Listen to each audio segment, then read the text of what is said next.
കിഴക്കൻ ലഡാക്കിലെ ഇന്ത്യയും ചൈനയും തമ്മിലുള്ള യഥാർത്ഥ നിയന്ത്രണരേഖാ തർക്കത്തിന്റെ 3ാം വാർഷികം ഏതാണ്ട് പൂർത്തിയായിരിക്കുന്നു.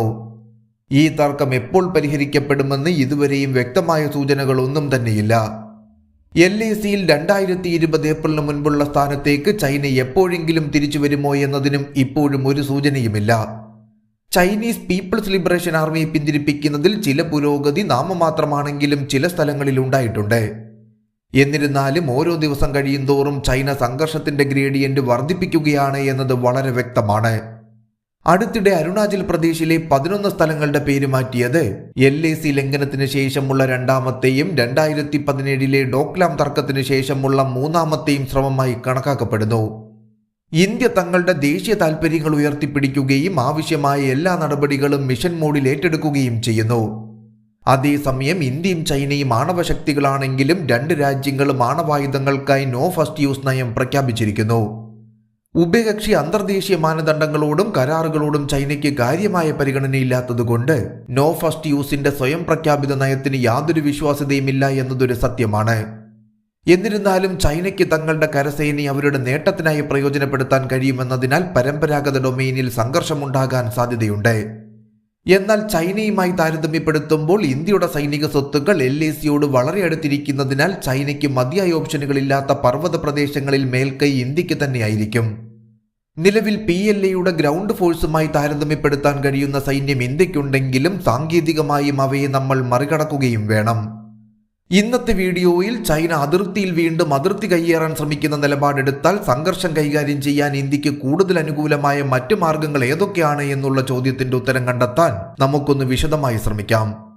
ഈ ചോദ്യത്തിനുള്ള ഉത്തരം കിടക്കുന്നത് 2016 നിയന്ത്രണരേഖയ്ക്ക് കുറുകെയുള്ള സർജിക്കൽ സ്ട്രൈക്കിന്റെ രൂപത്തിലും അതിനുശേഷം 2019 അരങ്ങേറിയ ബലാക്കോട്ട് വ്യോമാക്രമണത്തിന്റെ രൂപത്തിലും പാകിസ്ഥാനോടുള്ള ഇന്ത്യയുടെ പ്രതികരണത്തിലാണ്. 2016 സെപ്റ്റംബർ 18 ഉറിയിലെ സൈനിക ക്യാമ്പിൽ പാകിസ്ഥാൻ ഭീകരർ നടത്തിയ ആക്രമണത്തിൽ 20 സൈനികർ കൊല്ലപ്പെട്ടിരുന്നു. ഇതിനെതിരെ സ്വന്തം ഇഷ്ടപ്രകാരമുള്ള സ്ഥലത്തും സമയത്തും രീതിയിലും പ്രതികരിക്കുമെന്ന് ഇന്ത്യ അന്ന് പ്രഖ്യാപിച്ചിരുന്നു. കഷ്ടിച്ച് 11 ദിവസത്തിനുള്ളിൽ ഇന്ത്യൻ സർക്കാരിന്റെ തീരുമാനമനുസരിച്ച് 2016 സെപ്റ്റംബർ 29 ഇന്ത്യൻ സൈന്യം സർജിക്കൽ സ്ട്രൈക്കിലൂടെ തിരിച്ചടിച്ചു. യൂണിഫോം ധരിച്ച ഇന്ത്യൻ സായുധ സേനാംഗങ്ങൾ നിയന്ത്രണരേഖയ്ക്ക് കുറുകെ തീവ്രവാദികൾക്കെതിരെ ശക്തമായ നടപടികളും പ്രവർത്തനങ്ങളും നടത്തിയതായി സർക്കാരും സൈന്യവും തുറന്നു സമ്മതിക്കുന്നതും ഈ ശ്രദ്ധേയമായ ഓപ്പറേഷന്റെ സവിശേഷതകളിൽ ഉൾപ്പെടുന്നു. പിന്നീട് 2019 ഫെബ്രുവരി 14 പുൽവാമയിൽ CRPF ജവാന്മാരുടെ വാഹനവ്യൂഹത്തിന് നേരെയുണ്ടായ ഭീകരാക്രമണത്തിൽ 40ഓളം സൈനികർ കൊല്ലപ്പെട്ടിരുന്നു. സ്ഥലം, സമയം, റിസോഴ്സ് സെലക്ഷൻ ഉൾപ്പെടെയുള്ള രീതി കൂടാതെ സ്വന്തം ഇഷ്ടപ്രകാരം വീണ്ടും പ്രതികരിക്കാൻ ഇന്ത്യ തീരുമാനിച്ചു. 2019 ഫെബ്രുവരി 26 പുൽവാമ ആക്രമണം നടന്ന് 12 ദിവസങ്ങൾക്കുള്ളിൽ ഇന്ത്യൻ വ്യോമസേനയെ ഉപയോഗിച്ച് പാകിസ്ഥാനിലെ ബലാക്കോട്ടിൽ ഇന്ത്യ വൻ വ്യോമാക്രമണം നടത്തി. ഇത്തവണയും 3 പ്രധാന സവിശേഷതകൾ ഉണ്ടായിരുന്നു. ഒന്നാമതായി, പാകിസ്ഥാൻ അധിനിവേശ പ്രദേശത്ത് ഇന്ത്യ വൻ സൈനിക നടപടി സ്വീകരിച്ചു. രണ്ടാമതായി, ഇത്തവണ ഇന്ത്യൻ സൈന്യത്തിന്റെ ഉപയോഗത്തിന് പകരം വ്യോമസേനയാണ് ഇന്ത്യ ഉപയോഗിച്ചത്. മൂന്നാമതായി, ഇന്ത്യൻ സർക്കാർ ഇതിനെ വീണ്ടും പരസ്യമായി പിന്തുണയ്ക്കുകയും പരസ്യമായി പ്രഖ്യാപിക്കുകയും ചെയ്തു. മേൽപ്പറഞ്ഞ 2 സംഭവങ്ങളും വെളിപ്പെടുത്തുന്നത് ഒന്നാമതായി ഇന്ത്യ എല്ലാ കാര്യങ്ങളിലും കൂടുതൽ ശക്തമാകേണ്ടതുണ്ട് എന്നാണ്. രണ്ടാമത്തേതും ഏറ്റവും പ്രാധാന്യമുള്ളതും ശത്രുവിനെതിരെയുള്ള പ്രവർത്തനങ്ങൾ പ്രോസിക്യൂട്ട് ചെയ്യാൻ നമ്മൾ തിരഞ്ഞെടുക്കുന്ന യുദ്ധസ്ഥലവും വിഭവങ്ങളുമാണ്. ഇത് കണക്കിലെടുക്കുമ്പോൾ നമ്മുടെ കരവ്യോമസേനകളെ ശക്തിപ്പെടുത്താനുള്ള ഇന്ത്യയുടെ എല്ലാ ശ്രമങ്ങളും മികച്ചതാണെങ്കിലും ചൈനയുമായുള്ള നമ്മുടെ ആപേക്ഷിത ശക്തി വിശകലനം ചെയ്തു കഴിഞ്ഞാൽ നാവിക ശക്തിയുടെ കാര്യത്തിൽ സർക്കാരിന്റെ അനുകൂലമായ തീരുമാനങ്ങൾ നമുക്ക് കൂടുതലായി ആവശ്യമുണ്ട്. ഭാവിയിൽ ചൈനയുമായുള്ള ഏതൊരു സംഘട്ടനത്തിലും അനുകൂലമായ തീരുമാനമെടുക്കാൻ ഇന്ത്യ നാവികസേനയുടെ വികസനത്തിൽ കൂടുതൽ ശ്രദ്ധ കേന്ദ്രീകരിക്കേണ്ടത് എന്തുകൊണ്ടാണെന്ന് ഇനി നമുക്കൊന്ന് വിശദമായി നോക്കാം. 1961 മാർച്ച് 4 ഇന്ത്യക്ക് ആദ്യത്തെ വിമാനവാഹിനി കപ്പലായ വിക്രാന്ത് ലഭിച്ചു. അതോടെ ഏഷ്യയിലെ ആദ്യത്തെ നാവിക വാഹിനി കപ്പലുള്ള രാജ്യമായി ഇന്ത്യ മാറി. പതിറ്റാണ്ടുകളായി ഇതേ നില തന്നെ ഇന്ത്യ തുടർന്നു പോന്നു. 1961 ഗോവയുടെ വിമോചനത്തിനായി ഉപയോഗിച്ചതിനാൽ ഇന്ത്യൻ നാവികസേനയെ കപ്പലുകൾ ഉപയോഗിക്കുന്നതിൽ അനുഭവപരിചയവും നേടി. 1962 ചൈനയുമായുള്ള യുദ്ധത്തിൽ കപ്പൽ ഉപയോഗിക്കുന്നതിൽ നിന്നും ഇന്ത്യ ഒഴിഞ്ഞു മാറിയത് മറ്റൊരു സങ്കടകരമായ വിഷയമാണ്. 1962 ചൈനയ്ക്ക് നദീതീരവും കടൽ തീരവും അടിസ്ഥാനമാക്കിയുള്ള നാവികസേനകൾ മാത്രമേ ഉണ്ടായിരുന്നുള്ളൂ. അതിനാൽ 1962 യുദ്ധത്തിൽ ഇന്ത്യയുടെ വിമാനവാഹിനി കപ്പൽ യുദ്ധത്തിന്റെ ദിശ തന്നെ മാറ്റുമായിരുന്നു. ആദ്യകാലങ്ങളിലെ വിക്രാന്ത്, വിരാട് എന്നിവ ഡീകമ്മീഷൻ ചെയ്തിട്ടും ഇന്നും ഇന്ത്യക്ക് 2 വിമാനവാഹിനി കപ്പൽ ഇന്ത്യൻ നാവികസേനയിൽ നിലനിർത്താനാകുന്നു എന്നത് ശ്രദ്ധേയമാണ്. പുതിയ തദ്ദേശീയ വിമാനവാഹിനി കപ്പലായ INS വിക്രാന്ത് വീണ്ടും നാവികസേനയുടെ കഴിവുകൾ വർദ്ധിപ്പിക്കുകയും അത്തരം കൂടുതൽ വിമാനവാഹിനി കപ്പലുകളുടെ സാധ്യത തുറക്കുകയും ചെയ്യുന്നു. ഇന്ത്യൻ നാവികസേന വളരെ കാലമായി, അതായത് 1961 മുതലേ ഒരു ബ്ലൂ വാട്ടർ നാവികസേനയാണ്. അതേസമയം ചൈന ഇപ്പോൾ ഈ ഡൊമെയിനിലേക്ക് പ്രവേശിക്കുന്നതേ ഉള്ളൂ എന്നതും ശ്രദ്ധേയമാണ്. അതിനാൽ ഇന്ത്യൻ നാവികസേനയുടെ മേൽക്കോയ്മ ഇപ്പോഴും ഇന്ത്യക്ക് അനുകൂലമായതിനാൽ സമുദ്രമേഖലകളിലെ സംഘർഷങ്ങളിൽ മേൽക്കോയ്മ ഇന്ത്യക്ക് തന്നെയാണ്. Belt and road initiative, China Pakistan സാമ്പത്തിക ഇടനാഴി എന്നിവയിൽ നിക്ഷേപം നടത്തിയിട്ടും വലിയ അളവിൽ ചൈനീസ് കപ്പലുകൾ ഇപ്പോഴും ഇന്ത്യൻ മഹാസമുദ്രത്തിലൂടെ കടന്നുപോകുന്നു. ചിലവ് കുറഞ്ഞ ഗതാഗത മാർഗമായതിനാൽ ഭാവിയിൽ പോലും സ്ഥിതി ഏതാണ്ട് സമാനമായി തുടരും.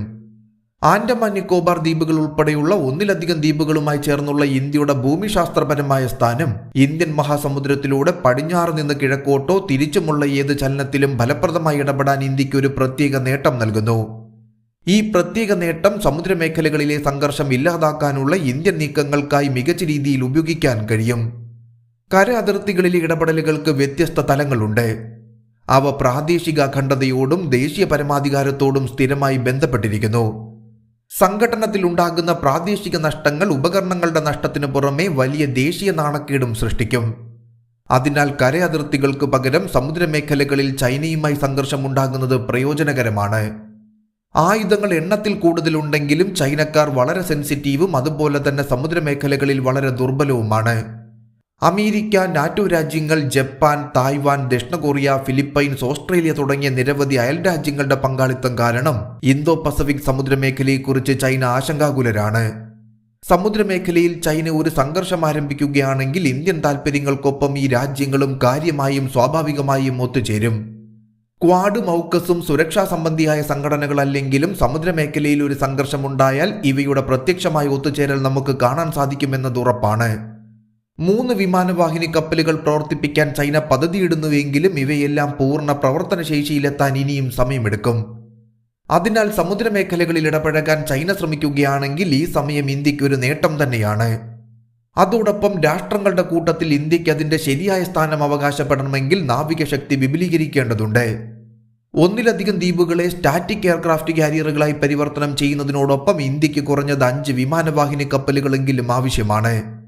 മേൽ പറഞ്ഞവ കൂടാതെ സമുദ്രമേഖലയിൽ ചൈനയെ പിന്നിലാക്കുന്നത് ഇന്ത്യൻ താൽപ്പര്യങ്ങൾക്കനുസൃതമായിരിക്കുന്ന ഒന്നിലധികം കാരണങ്ങളുണ്ട്. വിമാനവാഹിനി കപ്പലുകളുമായി ബന്ധപ്പെട്ട ചെലവ് വർദ്ധിക്കുന്ന ആശങ്കകൾ സ്വദേശിവൽക്കരണത്തിലൂടെയും കപ്പൽ നിർമ്മാണ ഇന്ത്യൻ വ്യവസായത്തെ കൂടുതൽ കയറ്റുമതി കേന്ദ്രീകൃതത്തിലാക്കുന്നതിലൂടെയും ന്യായമായും ഇന്ത്യക്ക് പരിഹരിക്കാനാകും.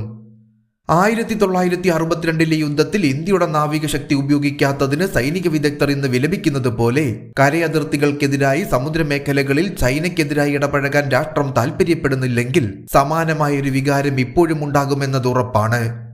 2016 2019 പാകിസ്ഥാനെ വ്യത്യസ്തമായി പ്രോസിക്യൂട്ട് ചെയ്യുന്ന രീതി ഇന്ത്യക്ക് തിരഞ്ഞെടുക്കാൻ കഴിയുമ്പോൾ 2024 അതിനുശേഷവും ചൈനയുമായി ഇന്ത്യക്ക് വ്യത്യസ്തമായ രീതിയിൽ സ്വന്തം ഇഷ്ടപ്രകാരം സമുദ്രമേഖല തിരഞ്ഞെടുത്ത് മാറ്റാൻ കഴിയുമോ എന്ന് നമ്മൾ കണ്ടു തന്നെ അറിയണം.